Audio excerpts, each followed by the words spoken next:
find you if you let it. The ring isn't really complex, but it can be a little complicated. Wait, what'd I just say?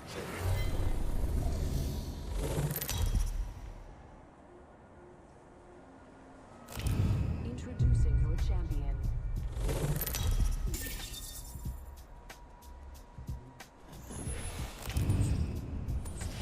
Master, I'll pick the party spot.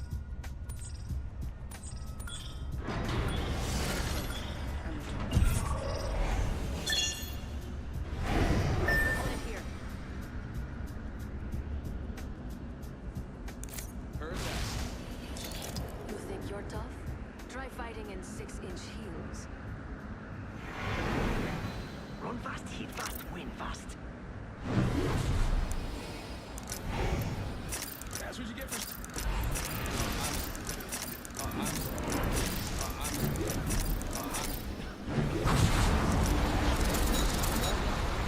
Here we go. Ready up.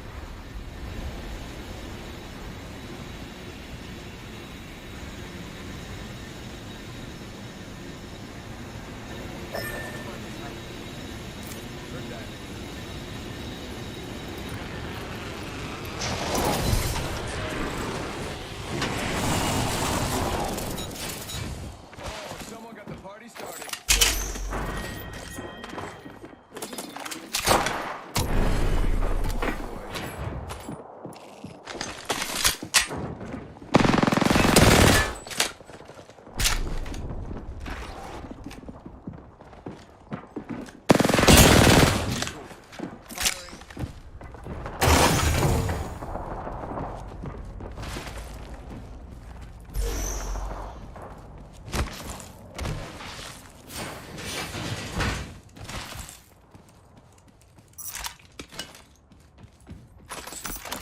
Check it over there. Havoc here. Energy ammo here. Energy ammo here. New kill leader. They're too cocky. There goes. Something like that.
te plaît, dis-moi que le gars avec nous il est anglais ou américain.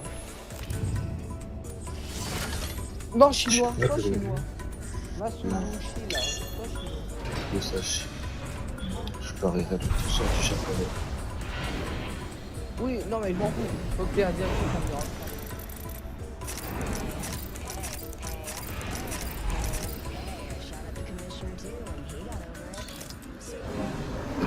D'accord. Ça fait longtemps que je peux aller là-bas. Moi aussi, désolé.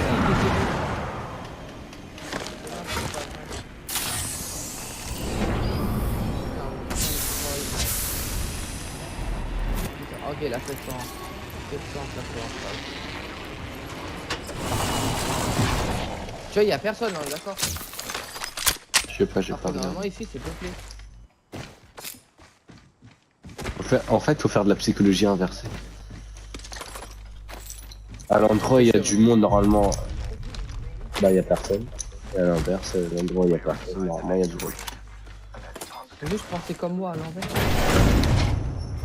Non, non, toi c'est tout ton cerveau qui est à l'envers. New kill leader.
Quel missile d'une Valkyrie?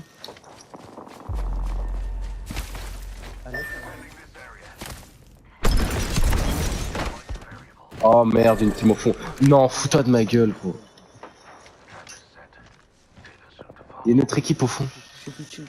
J'ai tout donné. J'ai troll. J'ai tout donné. Et tu m'as même pas donné de vie. J'ai donné du shield. Là, ils sont en haut. Voilà.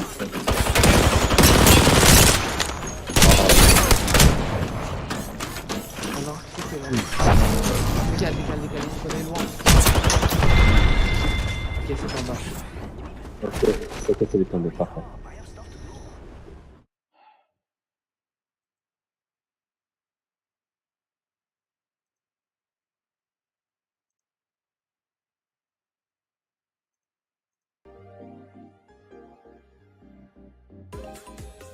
C'est bon, frère. Oh, casse les couilles.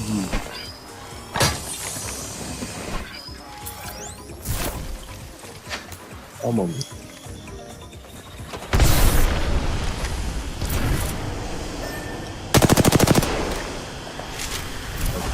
Est-ce que tu peux me protéger, je vais chercher ton stuff? Non, là je peux vraiment pas te protéger sur ça. Sur ça, peut-être pas. Oh, ils sont barrés en fait.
Classé avec toi.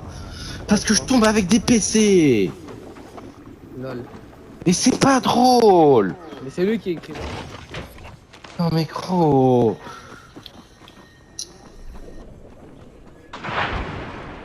C'est même pas ça, gros. PC is hard. Mais oui, c'est dur de jouer contre les PC quand tu pars avec un handicap sur vous là. Je peux même pas prendre des portes, gros. Je peux même pas tenir des portes. Et tu sais pourquoi? J'ai une touche. J'ai une touche pour 4 actions. Une. Comment on fait Oh, le décale. Réanimer, utiliser, ouvrir et ramasser, c'est la même touche. Bah moi aussi. Est-ce que recharger aussi, c'est la même touche pour toi? Non, pas recharger. C'est le reste. Fais gaffe, ils sont vus. Ils sont là. Oui. Je te protège et tu cours jusqu'à moi.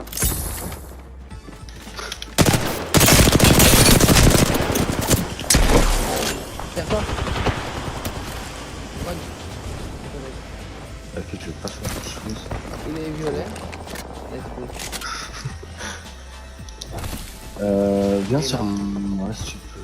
T'inquiète, toi. J'ai trouvé un beau petit coin.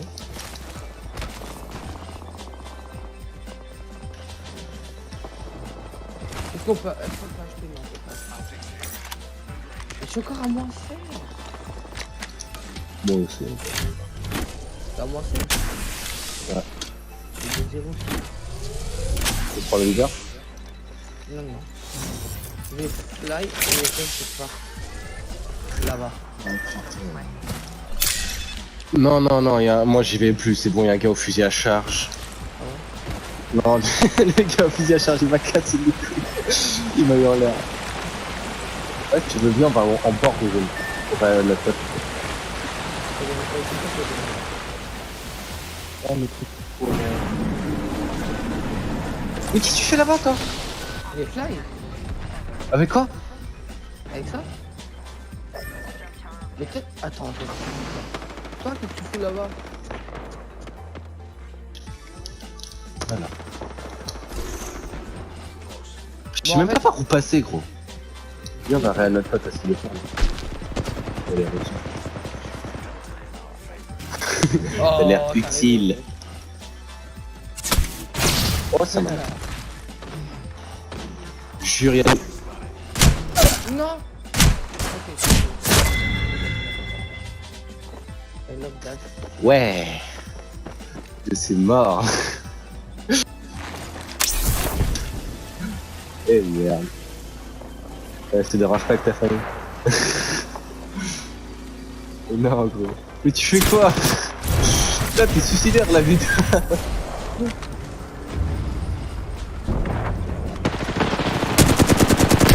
Là, t'as cliqué. Ah ouais, bien sûr que si. Il est volume, il est rempli. Ne prends pas ton truc, ne prends pas ton truc. Regarde à quelle merde tu t'es mis là. Regarde à quelle merde tu t'es enfoncé là. Ça va te dire quoi de faire ça? Derta. Ils par devant, ils font le tour par derrière. Kamal! Il a frappé ma carte! Vas-y, on s'enfonce, Kamal. Non. Tu m'as appris un truc. 20 secondes. 19, 18, 17, 16, 4. Il sait même plus compter. Ah, cours! Ah! Go.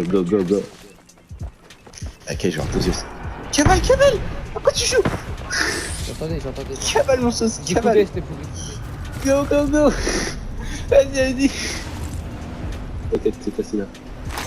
Mais. Et c'était enfin où tu Ils sont en dessous de toi, mais vas-y! Ils vont monter.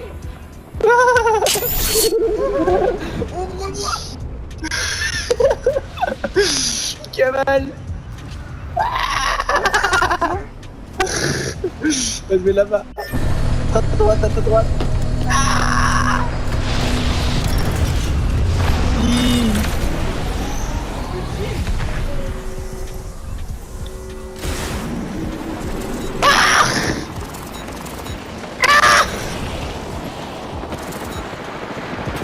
Oh, mais La c'est vie d'homme, rouge. je suis caché. Non, je suis pas caché, mais vas-y.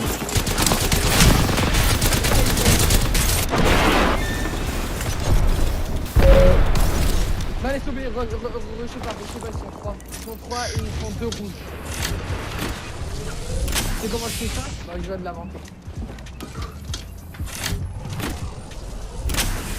Valk, viens ici. Live. Come here. Val, We can stay here.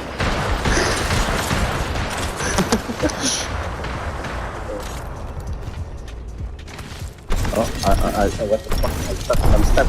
I'm stuck. What? Oh merde. Mais. Alex, là. Je ne vois pas. Voilà. Vous avez des armes? Est-ce que j'ai l'air d'avoir une quelconque arme?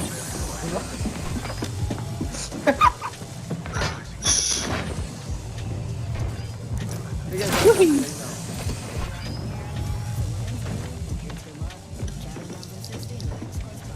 Ah, j'ai oublié, j'ai des règles. Oh, moi j'ai de comme ça, si j'ai pas d'arme. juste tenez un pas. Si il décide de nous rush, on est dans la merde. No die. I have besoin point. Ouais, j'ai vu tranquille. Mais- Sauf que, comment on va bouger? Valkyrie, do you have a fly? Ok. Non, attends. On va pas commencer à voler maintenant. Tu dis un gars avec un fusil à charge, t'as vu ce qu'il m'a fait? Et alors? Alors que je venais de décoller. Après, Et alors? Ça va comment? on t'a compris, on est là. Oh.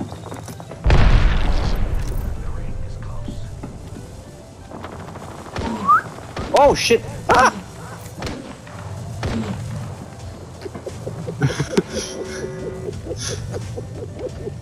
Ouais, j'étais en train de t'étouffer ou quoi? Ah. Ah, Alex, là, c'est ridicule. on est foutu, Steven. Run, where?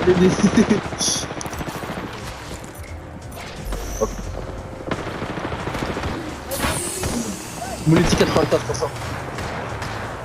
Oh mec. Non. Ah non. Valkyrie, are you serious? Don't worry, don't worry. Oh mon dieu. Je vais balancer un mix au-dessus de nous. Mais non. Run, Valkyrie, run. You can do it. Oh, okay, yeah, go.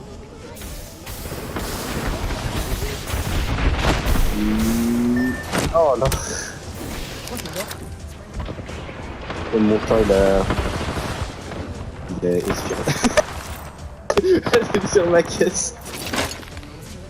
Oh là là. Catastrophique. On est des catastrophes ambulantes. Oh oh oh. Mais, mais quoi? Il a trouvé une caisse. Oh là. Fly. I believe in you, Valk. You can do it. Mais non, pourquoi fly, gros? T'es bête ou quoi? Tais-toi. Avec ça, pas avec ça. Avec tes capacités. Là, c'est bon, c'est Valkyrie. Elle sait comment gérer ce genre de situation.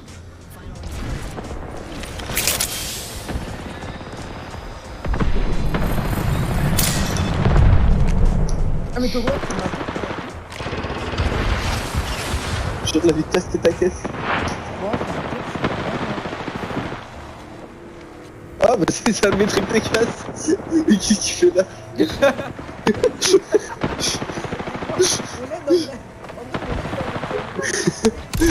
Même en étant inutile, on l'aide.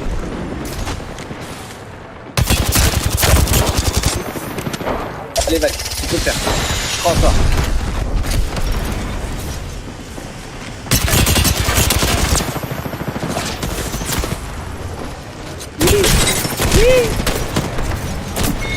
Oh, top 2, parfait, Ah, parfait, top 2, perfect. c'est bien. Oh là là là là, perfect. Oh là là. Valkyrie 10 sur 10.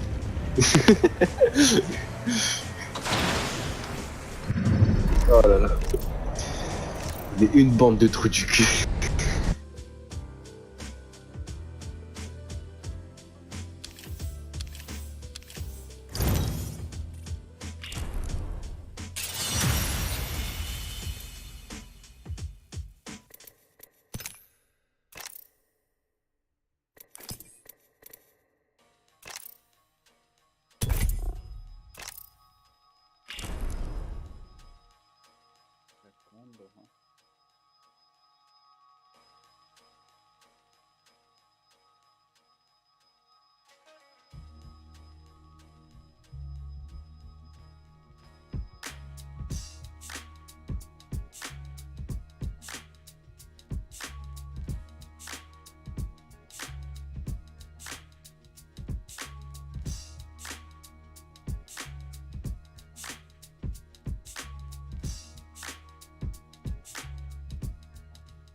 we can stay here.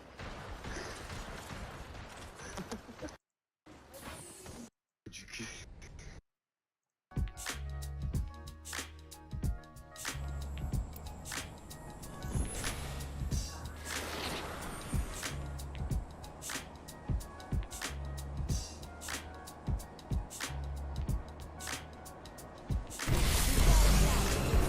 Your carcass. Wanna fly? I'll make a great wingman.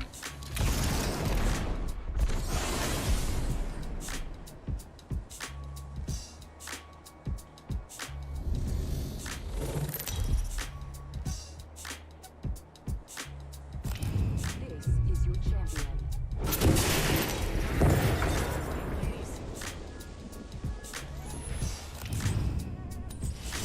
Master, I'll take it from here.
These rooms aren't just to get around. They're a legacy.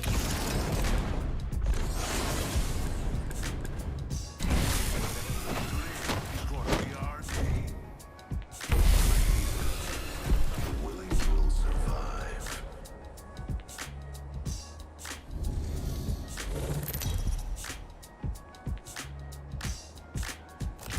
Introducing your champion.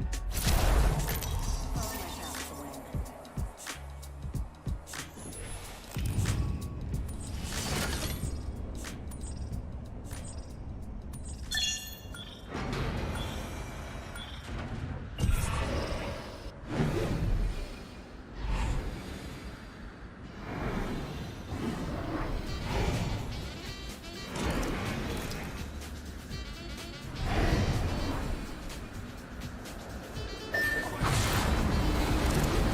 I feel most alive when rapidly approaching my death.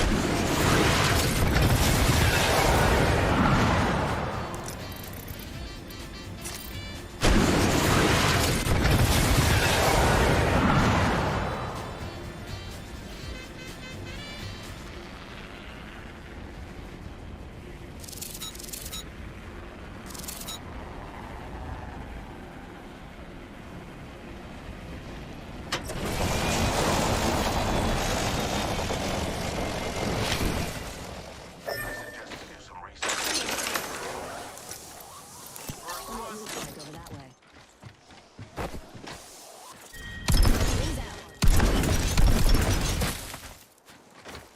Some good news. One of the next ring.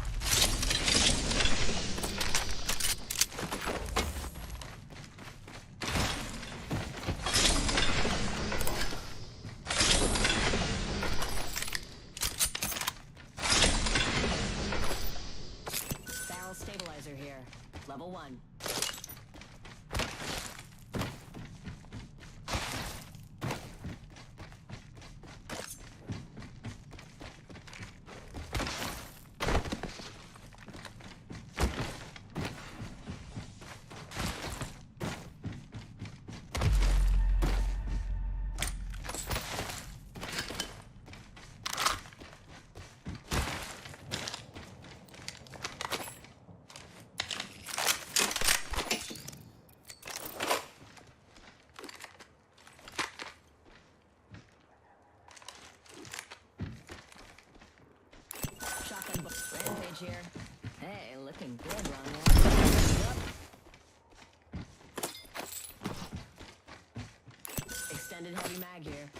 3.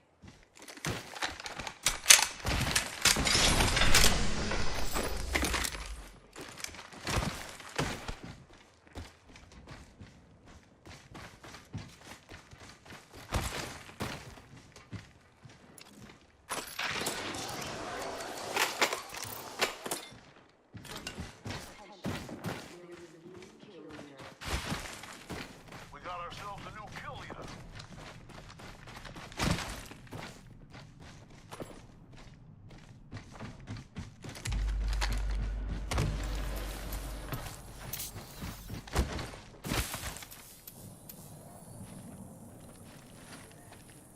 Landed in my sights.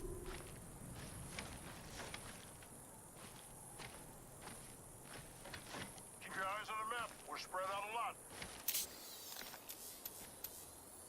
Do not interrupt the craft while he conjures perfection. He's cracked.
Bro, them red shields take so long to fucking crack, bro.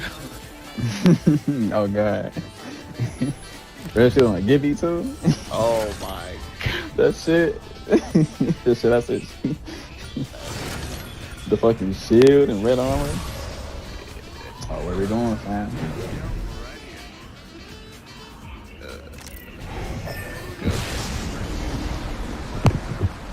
Follow the leader.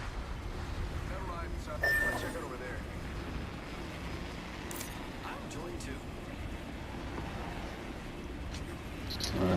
Two other One platforms, team. boys. One team coming. One team with this. Yeah.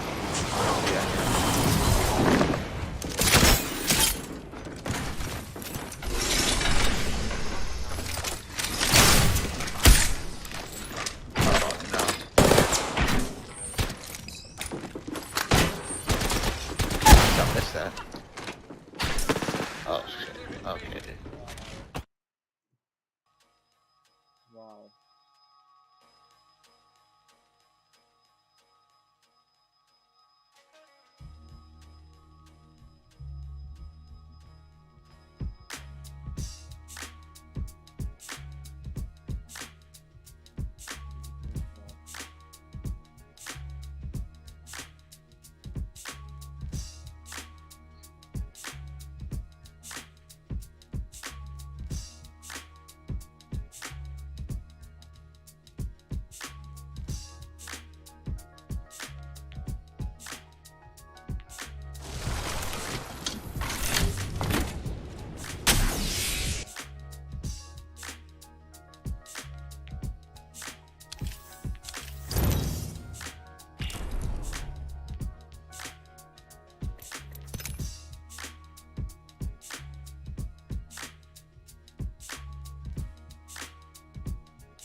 Pues Frank Cuesta ha subido un vídeo a YouTube lanzando un reto a ciertos youtubers con un fin maravilloso, a mi entender.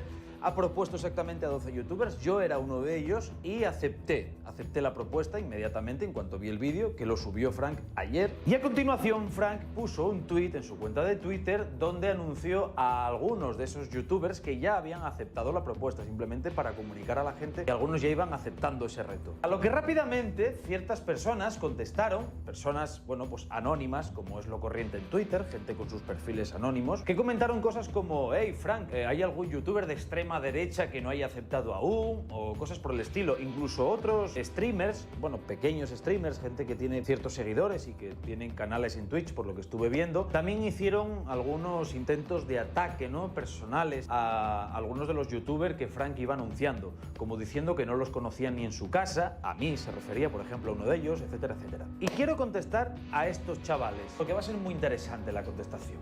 Veréis.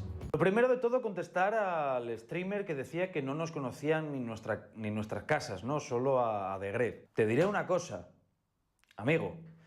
En tu casa, en la tuya me conocen a mí, en la mía no te conocen a ti, ¿vale? Aún así, esto no vale de nada. Te conozcan más o menos, o tengas más o menos seguidores. No eres lo que tienes. Incluso te diría que yo no aspiro a tener más. Aspiro a ser más. Quiero ser más dentro de...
There's a legend about a boy from the suburbs of Paris.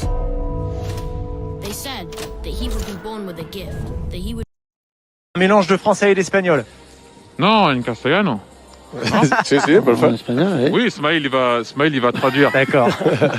Última pregunta, la dernière No, question. no, no, no, Avec no Thierry. era una pregunta, es que todavía te va bien el blanco. Le blanc te va très bien. Yo creo que cambiamos de equipo. J'ai changé d'équipe, mais je garde le blanc. No, yo creo que Ma couleur nos reste la queda bien même. el blanco. Con este J'aime ce escudo blanc. también. Merci, Pour ce Sergio. top Muchas gracias. gracias.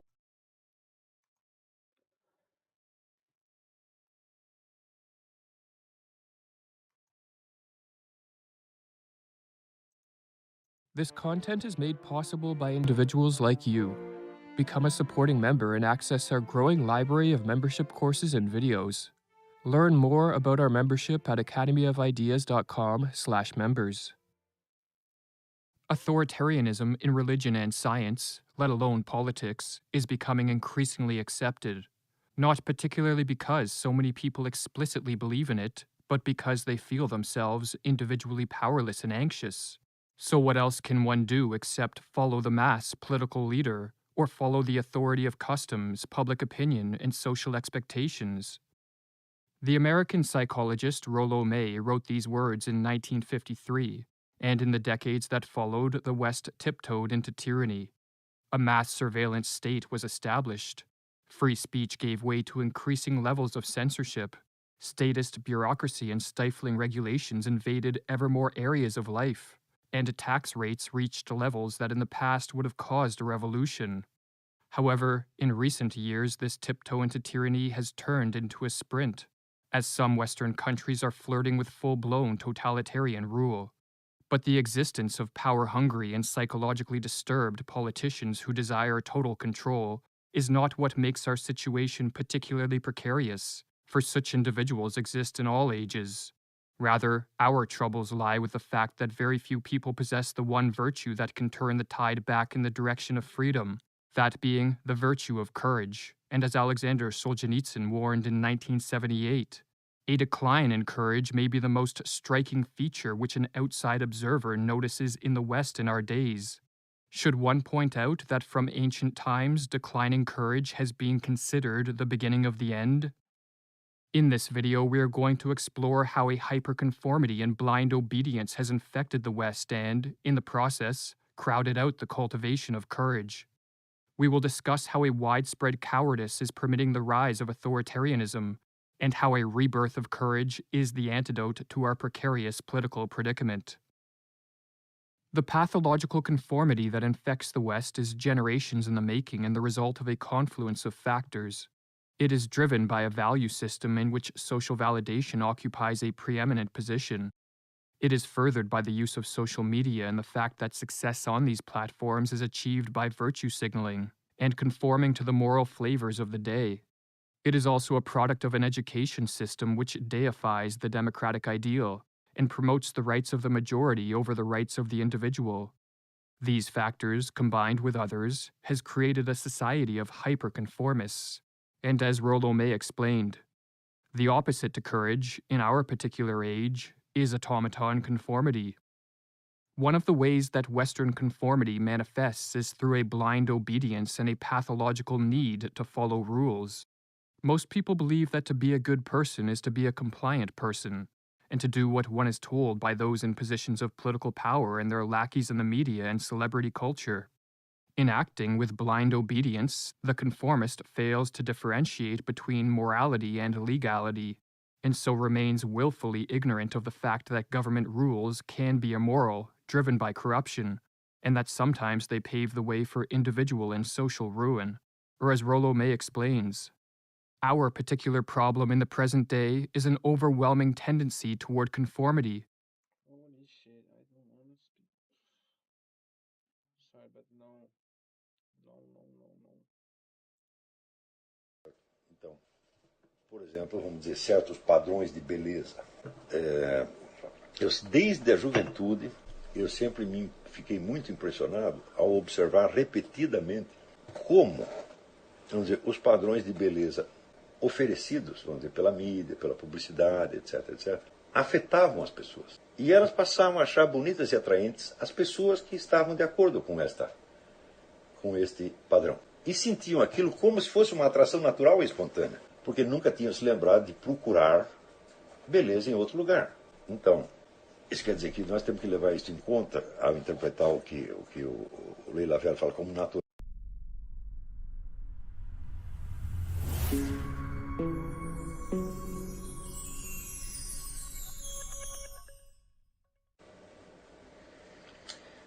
Maurício Marchetti. Segundo Augusto Comte, ciência é aquele conhecimento que permite prever o futuro. Para Aristóteles também é assim.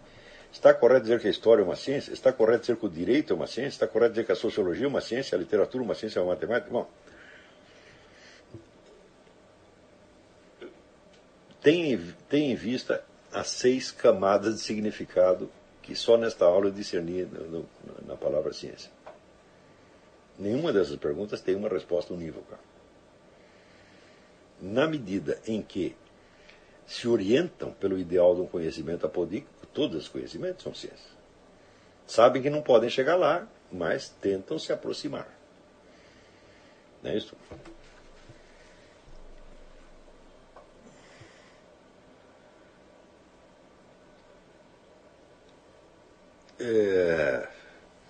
Note bem, Augusto Comte, quando ele dizia que a possibilidade de prever o futuro, ele não dava isso como definição da ciência, é uma propriedade da ciência, segundo ele. Quer dizer, Augusto Comte também não era tão duro assim, quer dizer, que só aquilo que permite prever o futuro é ciência.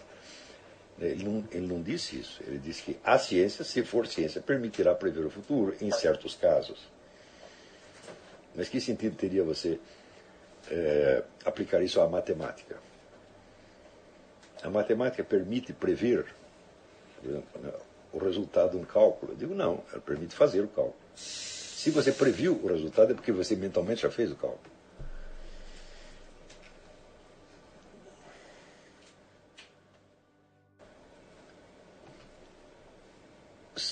Santo Tomás de Aquino já explicava que o prazer, vamos dizer, é o efeito de uma ação completada. É isso. E esse efeito não está na própria ação. O efeito é um resultado subjetivo que você obteve. Portanto, não tem como explicar a poesia pelo prazer que ela proporciona. Porque para ela proporcionar prazer, ela precisa fazer alguma coisa. Né?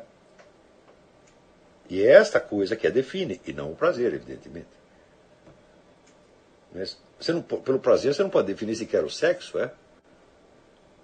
Você vai definir o sexo como uma forma de prazer? Eu digo, como? Só dá prazer se você fizer determinadas coisas. Comer também é prazer. Mas você só terá prazer se você, de fato, comer. A palavra prazer é a mesma nos dois casos, mas a atividade de comer é diferente da atividade do sexo. Então você não pode definir nenhum nem o outro pelo prazer. Porque o prazer está presente como um efeito que você obtém mediante várias atividades totalmente diferentes. Então, em que consistem essas atividades? Então, definir a poesia pelo prazer, fala, bom, é absolutamente inviável. Então, inclusive porque há formas de prazer muito mais intensas do que ler uma poesia. Então, se você pega aqui uma pessoa normal, você põe aqui, está aqui o livro do T.S. Eliot, aqui tem uma mulher pelada, o que você vai prestar atenção primeiro? Você está entendendo? João Pedro, eu vi a pergunta a respeito da última aula. Como saber se superamos o subjetivismo da adolescência e estamos aptos para ingressar na esfera da alta cultura? 2. Que dicas daria para vencermos a etapa da integração social e aumentarmos nossa inteligência nas relações sociais? Muito boas perguntas. Vamos responder a segunda, que ela terá a resposta da primeira.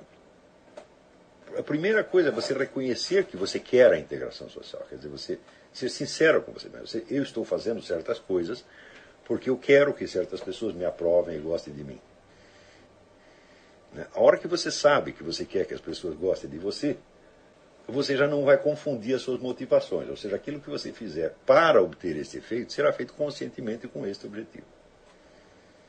É isso.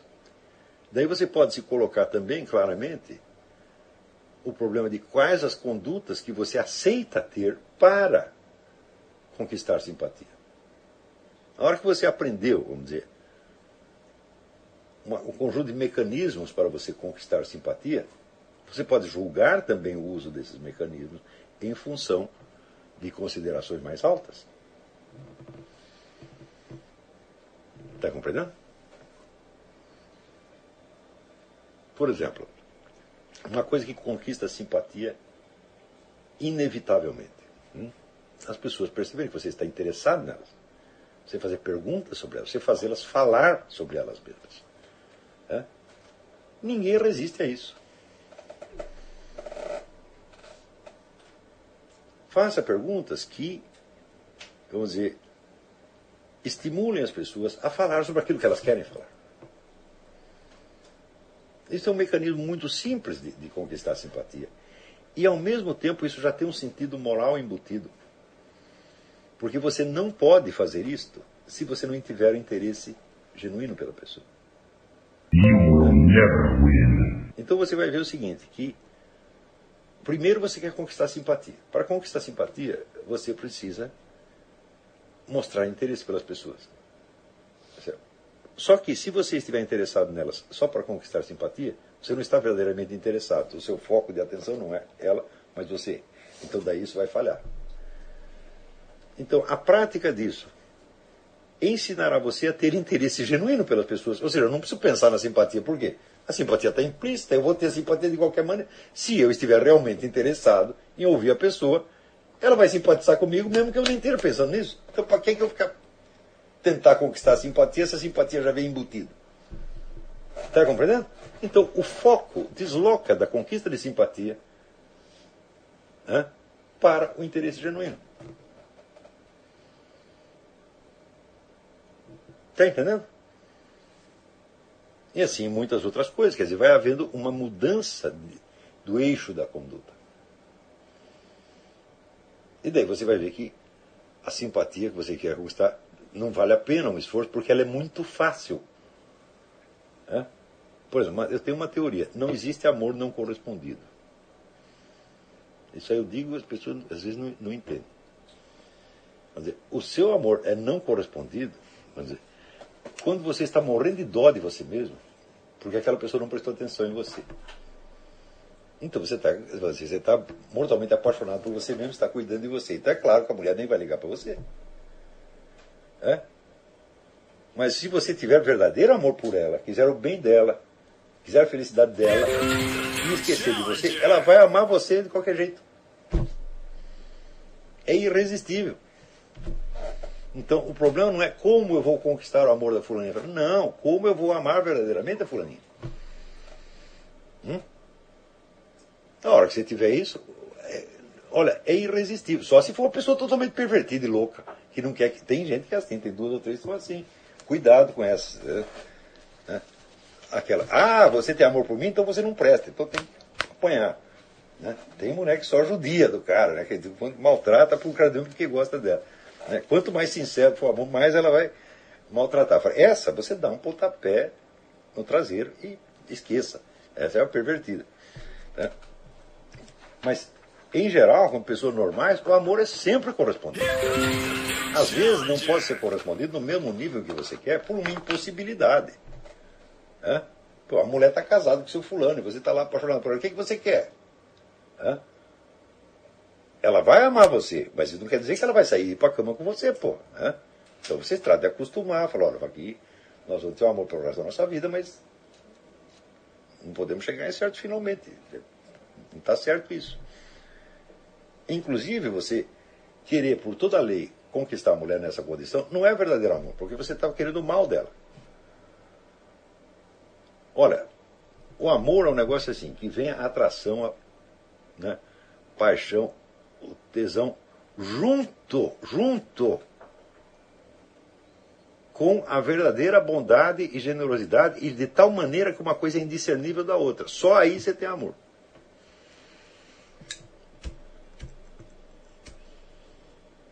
Está entendendo? Se houver um dualismo, acabou, não funciona.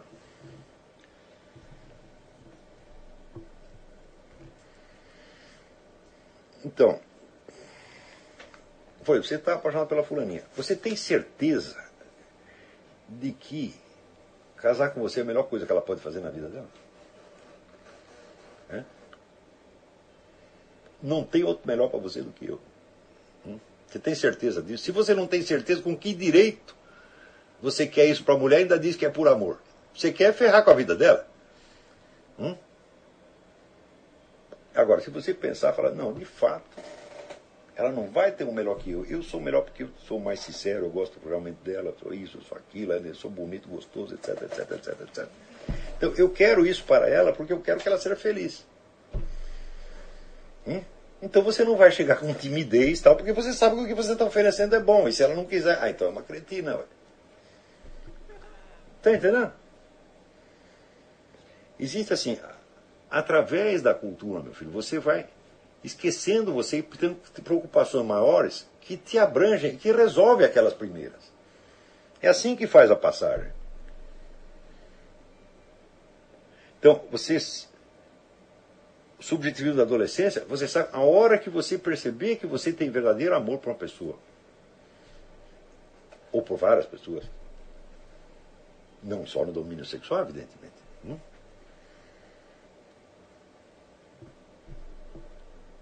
E note bem, se você tem verdadeiro amor e esse amor é rejeitado, você não se sente deprimido, você não se sente diminuído, você fica com dó da pessoa.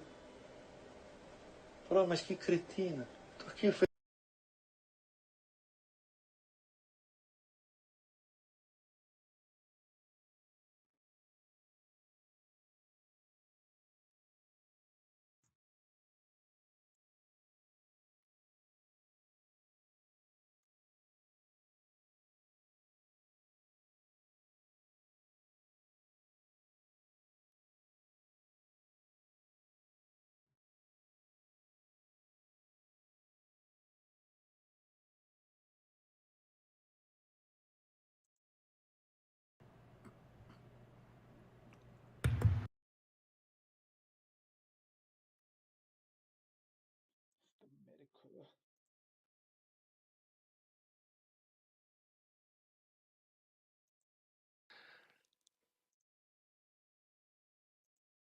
Well, good evening, chat. It's been a little while. Daddy had to go get cigarettes, and it was a bit of a longer journey than I expected. Hopefully, Mom told you not to stay up.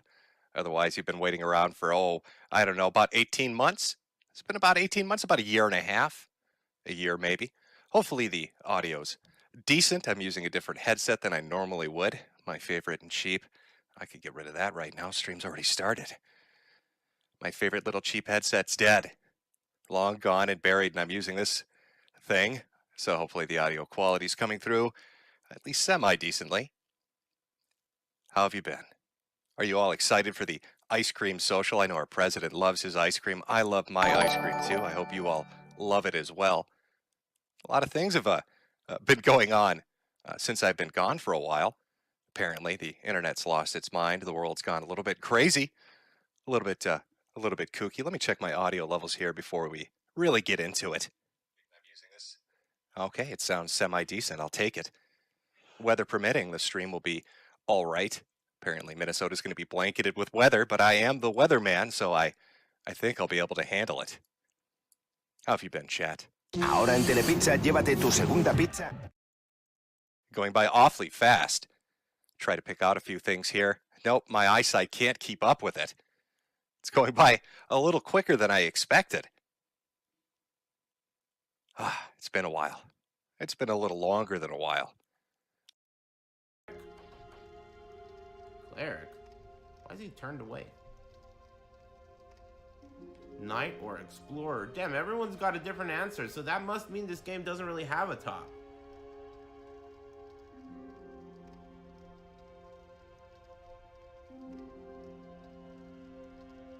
Deprived? I think I'm gonna go deprived. Bandit?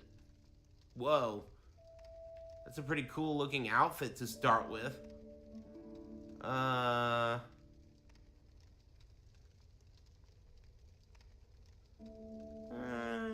It's a cool outfit. Bandit has the least magic and faith. I'm just gonna go deprived so you can see my pecs. But I gotta change this hair. This hair sucks. And face. This looks just like the, body type A, Homeland.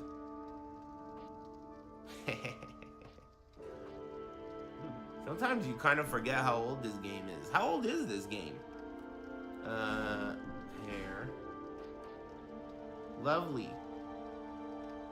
What's up with the giant fucking nose? We gotta do something about that. This is kind of cool, right? I like this one. What do you think? Oh no, I like this one. Princess. I like this one. I'm a princess. Hair color. I'm a brunette. Okay. Eyebrow color. Also brunette. Okay. Eye color. Also brunette. Here. Well, where would the entrance be? Right, it's got to be up there. Okay. Oh my god. What a nightmare. Welcome to hell. Yep, back it up, Buster. You ain't going nowhere. Stand right there at your window. Stand here. Lots of things to talk about. Lots of world events and internet lore to go over, I'm sure. I will try my best to keep up with the majority of it as best I can. Now, some people have wondered about my stance on the coronavirus. I don't know, can I even say that word on YouTube? Are you allowed to? Susan, please. I'll send you 2 boxes of Franza to let me talk about this. But if asked, has your opinion changed? Have you changed your mind? No, I haven't.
Challenger. Select your character.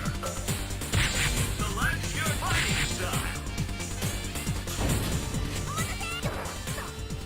Let's party. Go for broke.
Challenger. Select your character. Select your fighting style.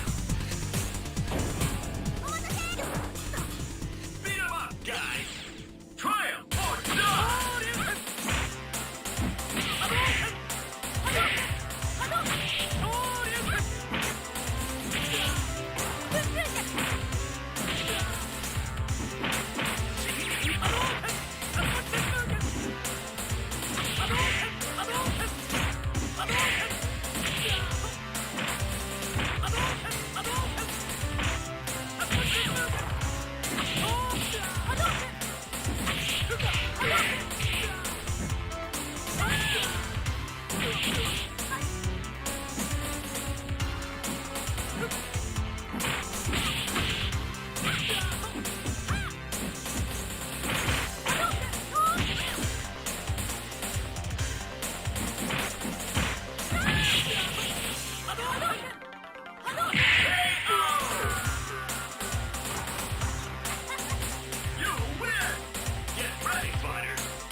Face it straight!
Challenger, select your character.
Nobody blink.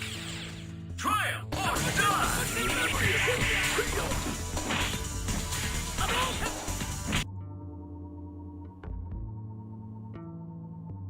You will never win.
Not so fickle as to just change my mind.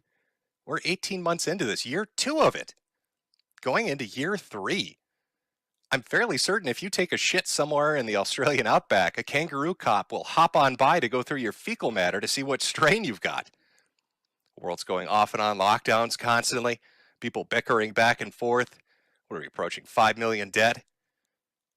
Corona-chan, our girl, has outdone Ebola-chan. I'm sticking consistent with my appraisal of the situation. Not a fucking thing has changed, in my opinion. I feel a little bad for people that are fickle enough just to have their opinion forced on them by others. It was unpopular in the beginning. It's still unpopular now. Different group of people, though. But I'm standing by our girl. She's a little bit batty, but goddammit, I love her.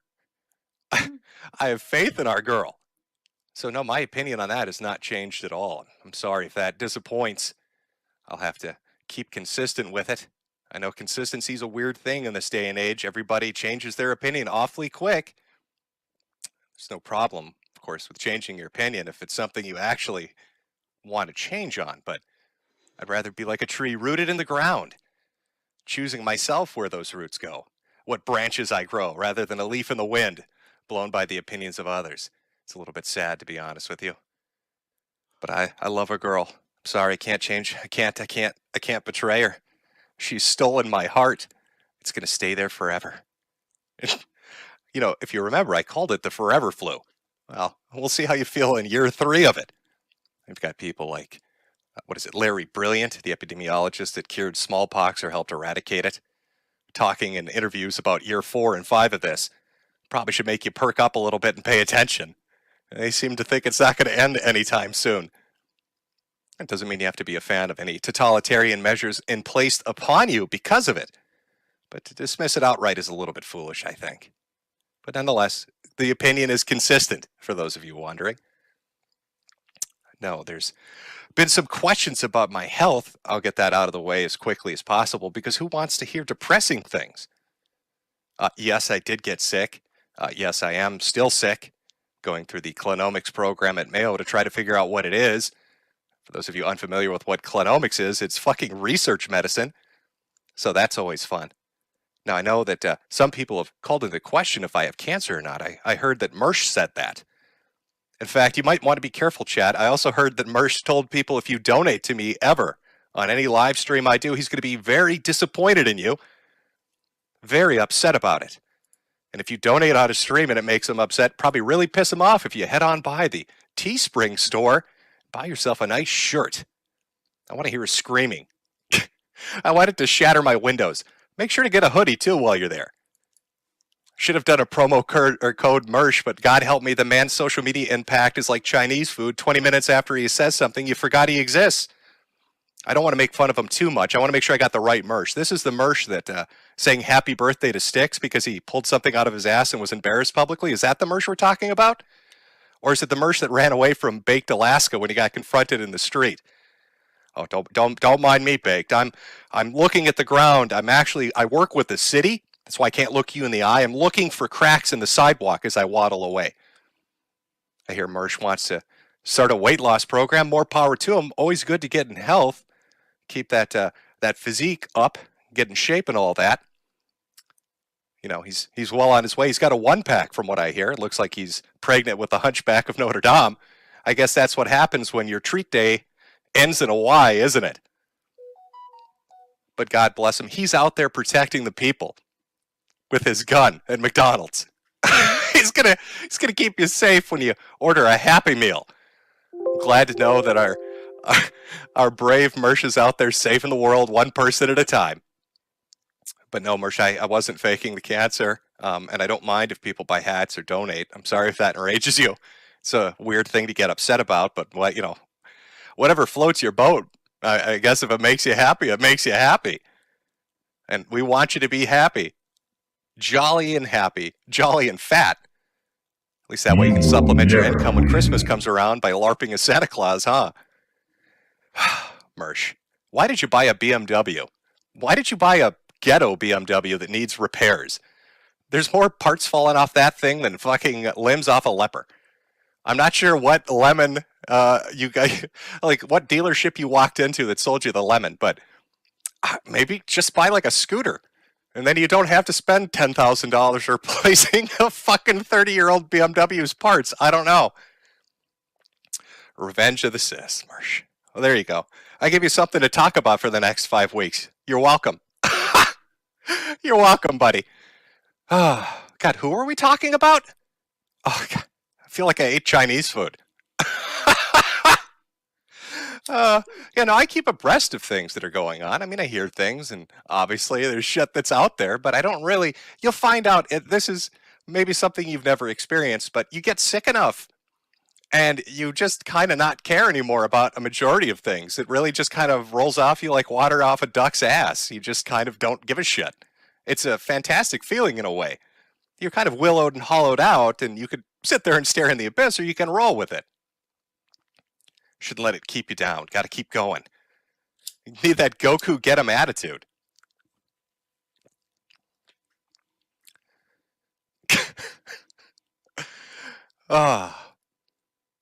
What a fucking age we're living in. A digital dungeon. A cyber panopticon. You know, there are things I can't even say anymore. None of us can. It started with words. Certain no-no phrases and words that you couldn't say, and so we had to be smart about it and work our way around it with euphemisms and memes and jokes and substitutions to find a way to express what we meant to say, because we can't say those no-no words anymore. But it morphed. It went beyond that. It started to change, didn't it? Now it's not just words that you can't say. It's ideas or concepts that you can't even express anymore. We're being hemmed in, hawed in, wrangled, if you were. And what do we do about it? It's not much. Social media really has worked hand in hand with the government to sort of corral us and strip us of our ability to even talk about things. Step out of line and you're deplatformed, demonetized, depersoned. No more bank account for you. No more hosting platform for you. No more servers for you. No more DDoS protection for you. I mean, there's only so much you can build with your own hands. It's one thing to say, use a different website, build your own service, get your own servers, buy the hardware, run the company, build your own bank. But at this point, we're getting to the era where we're going to need to run our own country to be able to say what the hell we think. I'm going to have to move to like Tonga or something just to crack a few jokes that might offend people. And it's so bizarre. And you can kind of feel it. It's that intangible thing, isn't it? It's almost ethereal. It tickles the back of your spine, that little bit of despair, doesn't it? As you can kind of slowly see the world going crazy around you as people give in to this. What else can they do? Pushed more and more from being able to really express what you think, and using that silence that you're left with as a example of consensus. But it really isn't. You just don't want to deal with the shit. Can't say what you want to say anymore. Can't do what you want to do anymore. It's not the era we live in. This isn't some shit like cancel culture. This is deep. This goes to the root of it. Right? The very soul of it. It's fucking tragic. You know, for years, decades, people have talked about this. I've talked about it. About what was kind of coming. And look where we are. Systems of control implemented almost at every level.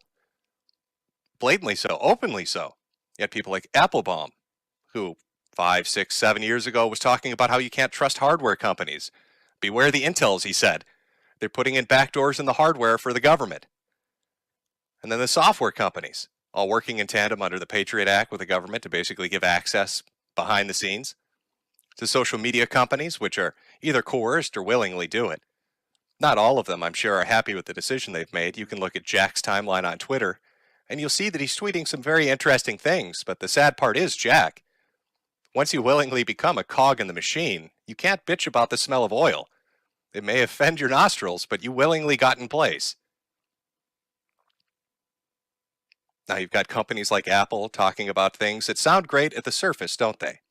We're going to come up with an algorithm, a program for your phone to look for child pornography. We're going to make sure if you have it on your phone, we're going to match it to a database through a simple scan and then report you to the police. And who would ever object to that?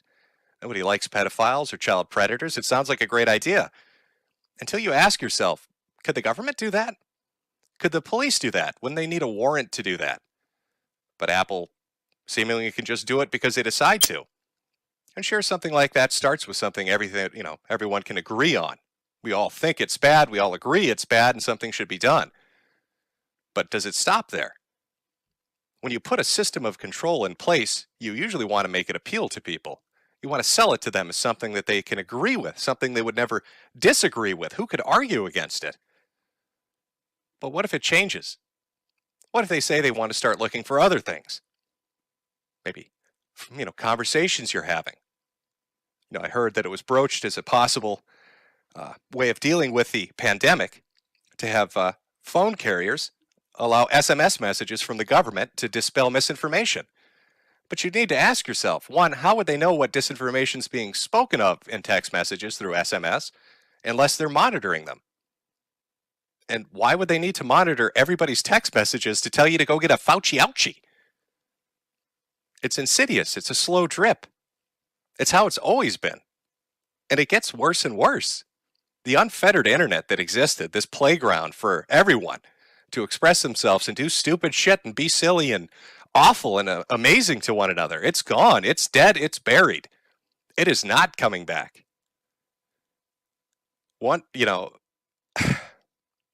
It's a fucking graveyard. And you and I and all of us, we're the ghosts haunting it. Unable to let go. God, that's depressing. I know. Nobody likes a black pill. Nobody wants to hear a black pill. But I think you need to understand a few things about this. This is a movie we're watching play out in front of us. And I'm a critic, just like you. We're sitting side by side in the same theater. I'm not the producer. I didn't write the script. Neither did you. All I can do is give my critique. Hope maybe that the sequel is a little bit better, but guaranteed we're sitting in that theater watching this unfold, and until those credits roll, we can't escape. It sounds hopeless, doesn't it? But it's not necessarily hopeless. There is one key thing, I think, to remember in the situation we all find ourselves in. And this is apolitical in nature, what I'm telling you here. This isn't a lib thing or a conservative thing. This is a people thing. When systems are put into place to control you, when tyrants, in whatever form they may take, whether that's a oligarchy, a technocracy, a government, whatever it is, when they're on top of you, wielding their power, that power which is derived through your fear, they want you to be complacent, and maybe you're forced to be complacent. Maybe you can't speak and say the things you want to say or do as you please. But the thing to really take away from it, and to remember in that situation, is to fucking laugh at them. They can't stand it. When you laugh at them, when you mock and you ridicule them, you're spitting in their face, you're slighting them in a way that they can't recover from. It's a wound deeper than a dagger. Because it takes away that precious thing that allows them to enforce that power, which is their fear, the fear they implant in you to behave. When you laugh at them, it takes that away from them. And they're left looking like assholes. They can't stand it. Why do you think humor was one of the first things that was attacked on the internet? Well, before politics. Humor was one of the first things they went after. Because they understand its importance and its power. and that if you laugh at them, you're much freer than they imagine you to be. So please don't mistake this as a black pill. It's just certainly my assessment of where we are, where the internet is. You know, I remember back when the internet was young, at least from my perspective. I mean, I'm not the oldest of the old. I believe that that honor belongs to Gator. But, you know, in my time, YouTube was so much more different than it is now. Social media was so much more different than it is now. You could really say anything, do anything. That censorship that's been instilled in us, that trained behavior, it's bizarre.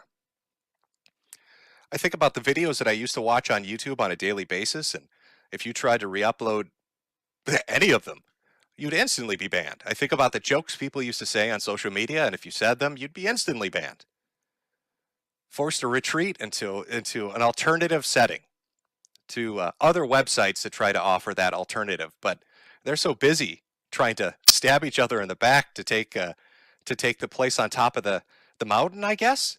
They want to be number one amongst the competition, and so they slit each other's throats.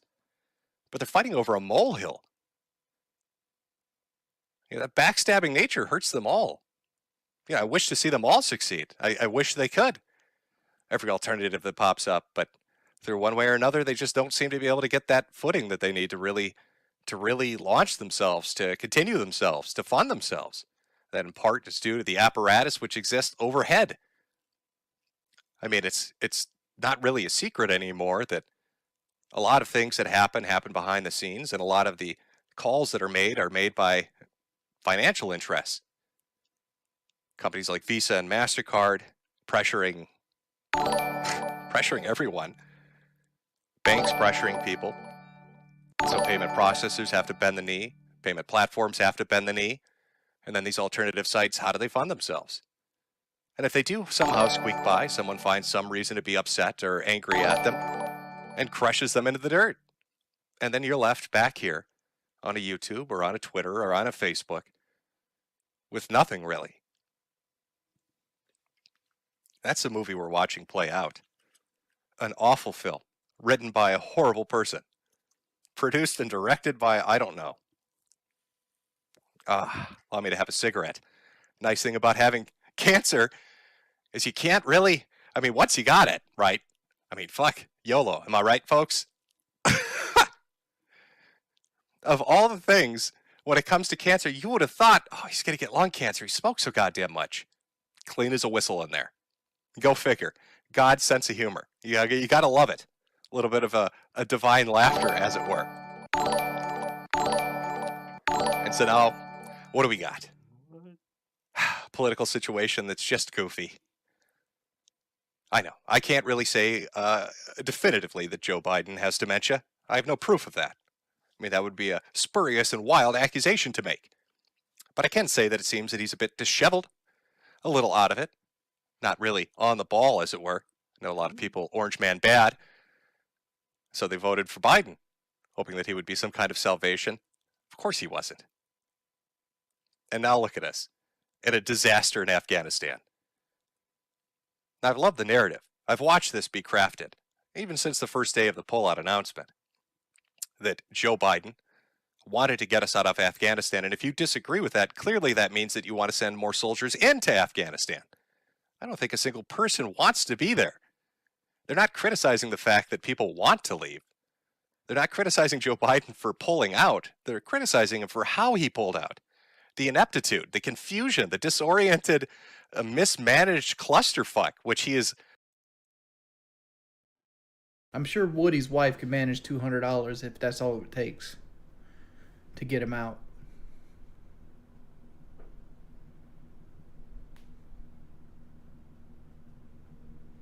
Why isn't Kyle sending the $250?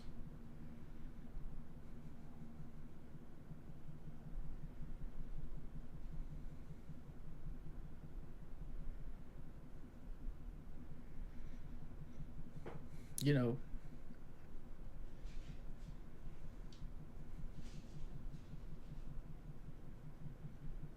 What's the MMR requirement? God, I have to wait till people get in here.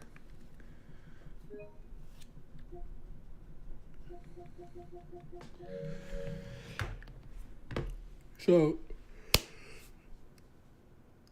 I was loading the parts cannon up today. And yesterday I took the IAC off the car, my little car, the Ford Focus, and I cleaned it to try to make it better. It's got an idle problem right now. And so I deduced that the only thing that could be wrong is that the electronic computer in the IAC is bad. So I went and bought another IAC for $76. And I get home, I take the one on the car off, and all that goes good. So I put the new gasket on, and I put the new IAC on.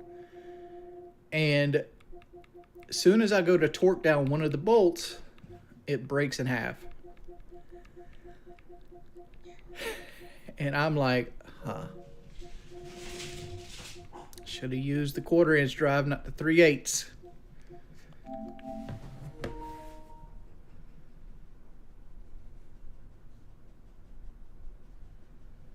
So now I got a car out there that can't idle and a bolt I can't get out.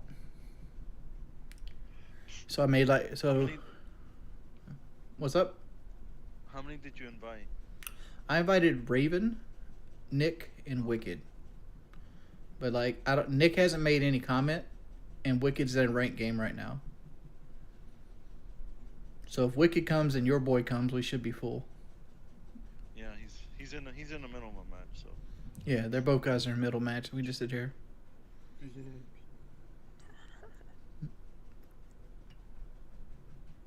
If I hit diamond on this account, I might have to switch or go to my main.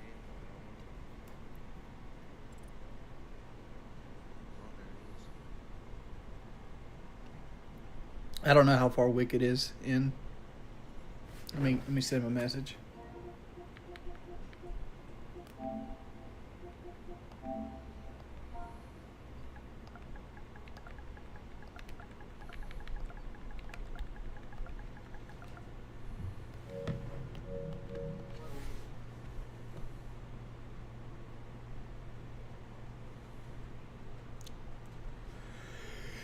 If he's really far into his game, we could probably play casual.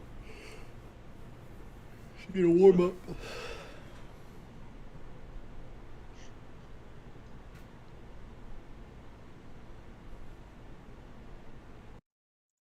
Gifted the world.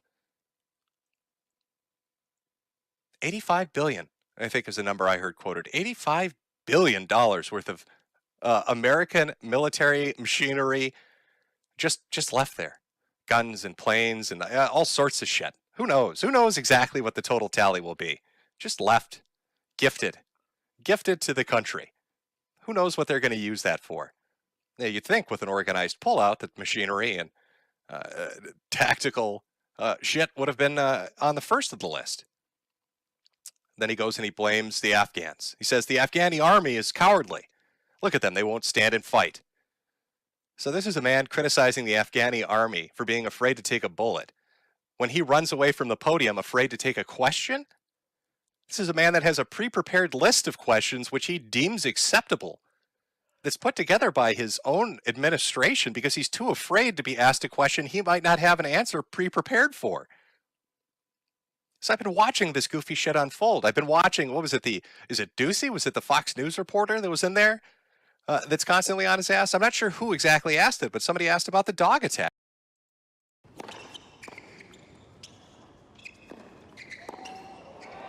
Yeah, just didn't do enough with the drive volley, and Oji Aliassime was waiting and picked him off.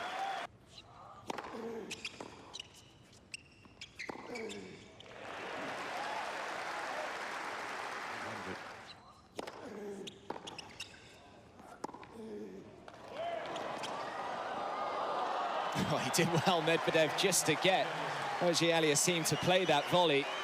Wonderful point again, though, from the Australian Open this year.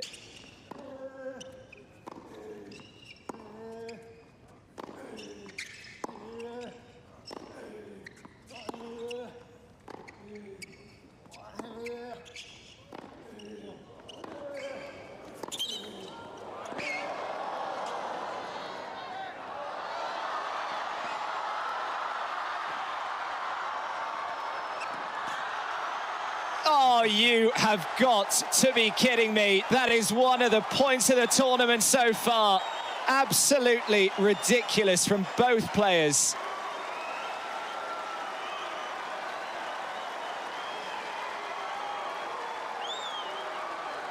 Really was incredible court coverage. Good.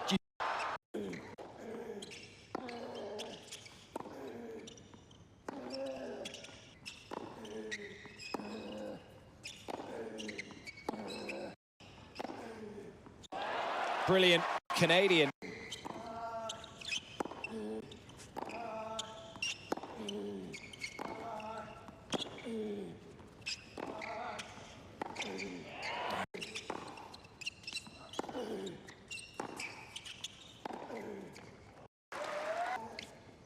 Yeah, it's well done.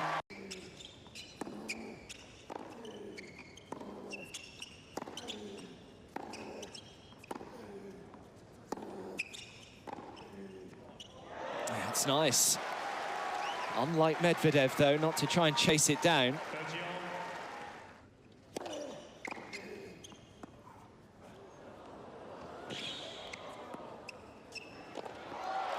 Oh, has he made it?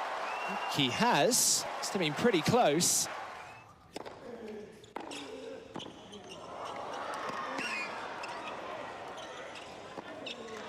Yeah, it's well dealt with from Ogier Aliassime. And 3 set points.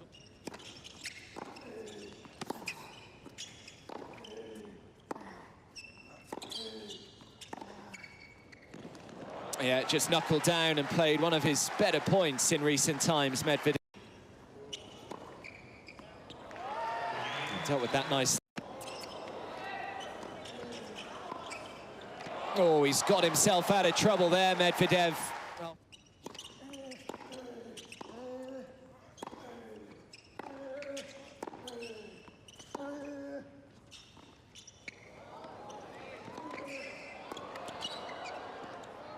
He dealt with that well, did Medvedev. Made it look a lot easier. To a full set we go.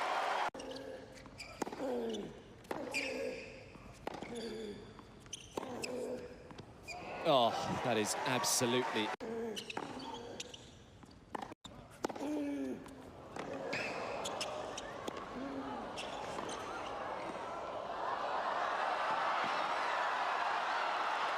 Oh, well, I wasn't entirely sure whether he got there. Don't think Ogier Aliassime was either. Ollie, they don't think Ogier... Oh! Ogier Aliassime.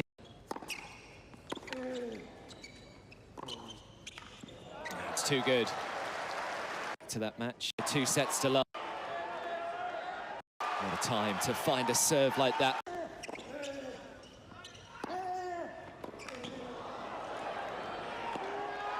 Fight.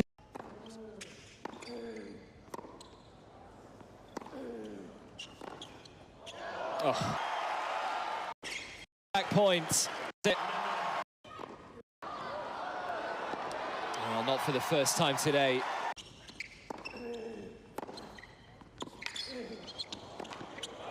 Yeah, it's well dealt with, and just the kind of service game that Medvedev was after. Not to get. Yeah, and again. Away. Oh yeah, right on the line.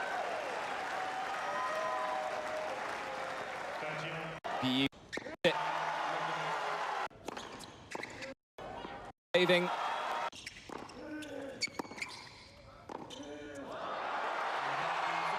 A bit of Medvedev magic in Melbourne. The ultimate escape act is complete for the Russian. He looked down and out when he trailed by 2 sets to love. But slowly and surely, he was able to turn the match around. It's inspiring for all you guys out there that you can inspire and who you can.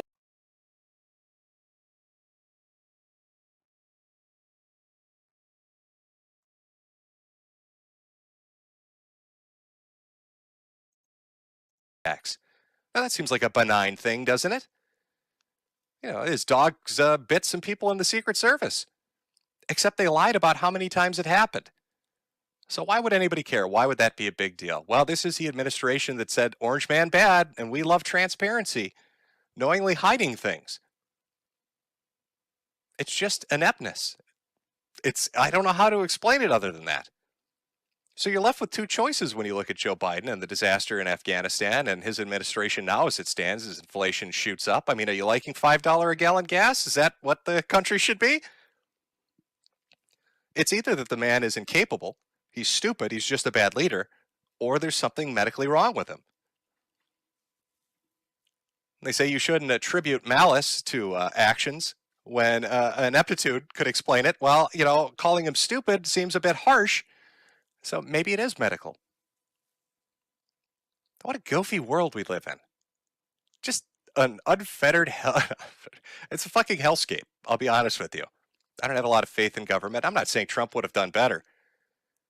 But I've heard liberals now for the last 9 months say, excuse me, Joe Biden's president. Well, you're right, he is. So he probably should own up to what's happening. Now all of a sudden they want to say, no, this is Trump's fault. I didn't know Joe Biden called up Donald Trump and said, hey, how can I fuck up Afghanistan, Orange Man? Hey, I heard you had 2 scoops. I want one of them. Joe loves himself some ice cream, Orange Man. Yeah, this is on Joe Biden. Joe Biden is the leader. Joe Biden makes the decisions.